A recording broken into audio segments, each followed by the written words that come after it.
It has been a frustrating few years for DC and Marvel Comics fans. I know a lot of people have thought about giving up on them altogether. I do have one friend who has given up essentially on all new Marvel and DC. I do believe an anomaly here or there where Eric Breen will go out there and read a new Marvel or DC comic and even enjoy them. But for the most part, the voice of the voiceless, the man so cool they called the breed, the man with a dump truck ass, Eric Breen. You've given up on Marvel and DC right now, haven't you?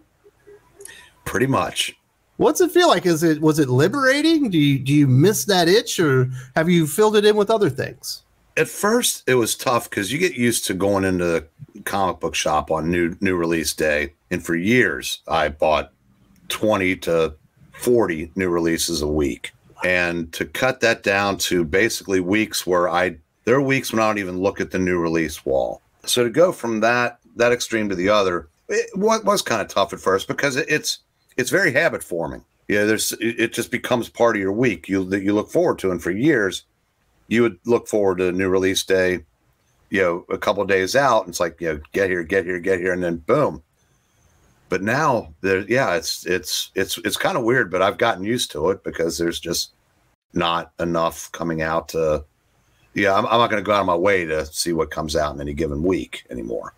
I know how you feel. There's a time, or it still kind of happens, where if there's a little week where there's just not a lot going on at Marvel or DC, maybe there's not even a whole lot of indies that I want to read, I'll be like, well, I feel like I should be reading at least 10 comic books, and I've got 2 openings. I got to find 2 more comics to buy and read that week. And I get what you're saying. It becomes almost addictive to where you kind of need that Wednesday or Tuesday high now that DC comes out on Tuesday. Yeah. Would you recommend that? Has it really freed up your wallet, or do you find other places to put that money? I just take that money and put it into back issues. I'd rather read a comic from 50, 60 years ago because I know I'm going to enjoy that than take a chance on something and ultimately be disappointed. Now I need someone to tell me I need to see some good press before I'll check something out. And I usually get that from guys like you. And what has it done for your state of mind? I know sometimes if I'm going into a particular week, I'll be stressed out before I even open the comic books. I'm like, this is just one of those weird weeks where there's so many things that I don't want to really cover, but because of the channel, I do have to cover the stuff I've been talking about, and I'll give myself stress that I probably don't need. Do you feel like you've lost maybe some of that stress and whatnot that came along with participating in new comic books that you knew you weren't probably all that into to begin with? Yes and no. In my case, I'm still around after 47 years. So obviously there's a passion there that I would love for new books to be able to ignite still. That never goes away entirely. But on the other hand, when I hear something incredibly stupid that happens in a comic, now it's more like, man, am I glad I got out. Because like I said, for example, the Moira McTaggart, Sean Cassidy thing, that would have, made my head explode if I were still actively reading X books. Although if I were still actively reading X books, I probably would have expected something like that at this point.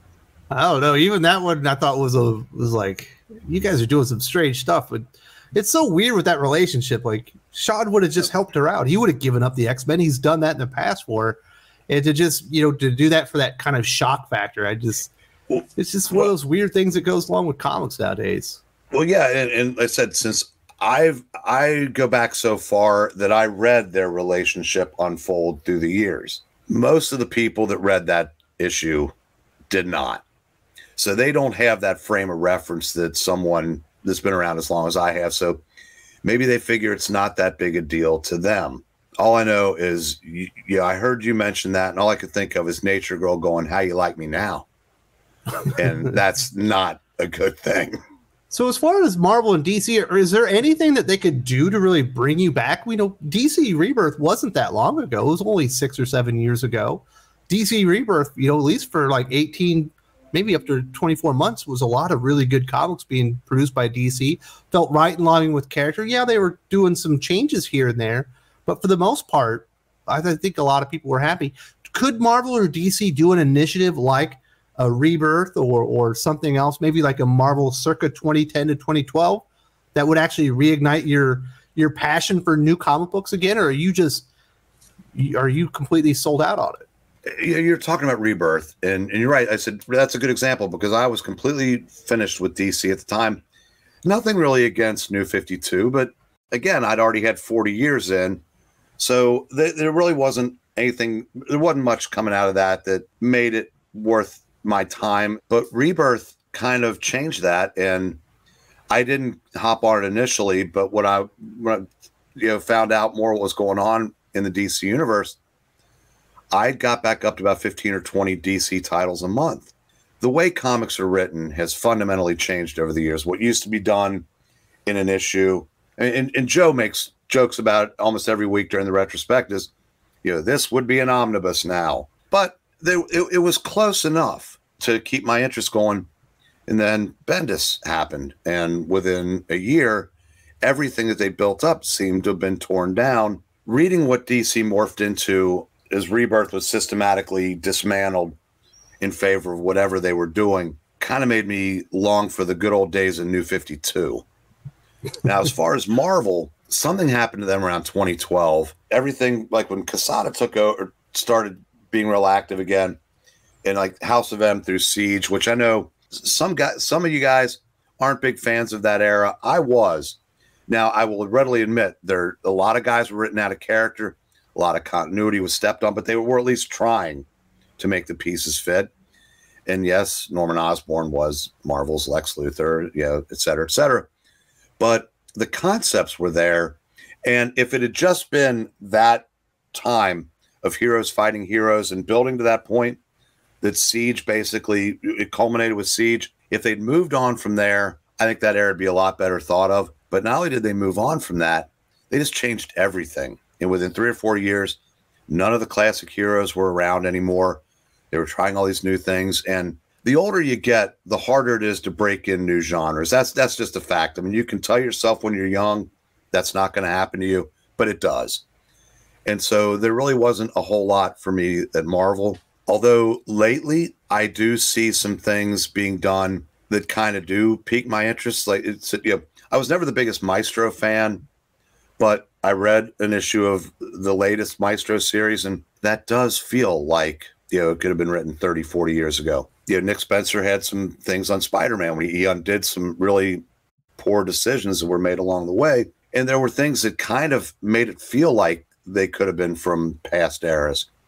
So, and I see where, I think David Michelini's going to be writing something for him. They're giving Peter David a Fantastic Four series set in the Ghost Rider, or Joe Fixit, Spider-Man. So yeah, they are taking some steps to maybe reach out to older readers.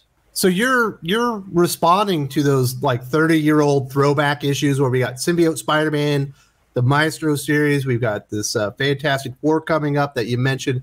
The Michelini series, I believe, is going to be called Venom Lethal Protector. Also going to be back 30 years ago. We got Gambit from Chris Claremont from 30 years ago. I really like this concept that DC or Marvel are doing right now, where they're like, you know what? If you don't like what we're doing at this moment in time, let's bring back some creators that were attached to these characters in these moments in the past, and let's just flesh it out a little bit. You can just go back and live in the continuity from 30 years ago. I think it's actually a smart strategy, and I do appreciate it that Marvel is at least giving their customers an alternative, in their own line. When the early 90s came around, I'd already been reading for 16, 17 years.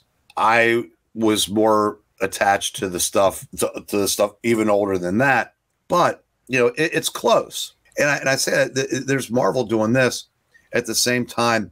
Walt Simonson's being told by the distinguished competition that, well, you're fine for nostalgia, but I've heard other writers are getting the runaround, like even like a Joe Casey and stuff. It's crazy what's going on. There's almost like you're not welcome anymore sign to these creators that are still producing good work. I think it's insane that he wouldn't have a place at the table if he had a pitch that sounded good. What do you think about alternatives? I know you've been reading for over 40 years. You're not a young man anymore. You're not old yet, but you're not too young anymore. You're not spry. We know we've got new shared superhero universes coming out of Image with the Radiant Black, Rogue Sun kind of stuff. I think there was a Radiant Red that came out this week Then over at AWA, they also have their own, superhero universe, kind of started with the Erratic series, which I thought was good. Are you willing to give one of these new shared superhero universes a shot? Or is there enough Marvel and DC stuff that you never even got to? Or maybe you forgot that you even read it in the first place that you're like, I'll just stay in my comfort zones? More than likely not, but it's not a knock on them. It's just that, like I said before, the older you get, the harder it is to break in new things. And I've kind of found my niche again with going back in comics past. There's so much out there that not only do I not remember, but there's so much stuff that I didn't read in the first place. If somebody shows a bunch of Dell and Gold keys on one of our shows, I go, I never read this Turok, the original series. Is it as good as the Valiant stuff? Structurally, no. But from a nostalgia standpoint and from a comics history standpoint, it's a lot of fun. And a lot of times when these new companies talk about new shared universes, it doesn't get out of the talking phase. They say they're going to do all these things, but then it doesn't happen. So at this point, things don't catch on immediately. All of a sudden, the idea truncates into maybe like a little limited thing, and it ends up not really lasting. We've seen tons of publishers try shared superhero universes. Archie's tried it. Obviously Valiant's on their second try right now. Don't know that one's going to stick. As a longtime DC and Marvel reader who had that itch, almost that addiction to where you had to be in your comic shop every Wednesday to get those new comic books. If there are people out there, there are viewers that feel like they're in the same boat. They don't know that they love the comics right now, but they don't want to give up, that Wednesday fix that they kind of get. Is there life after Marvel and DC kind of giving up on the new stuff? Anybody that's been involved with comic book YouTube for several years, everybody has their black pill period.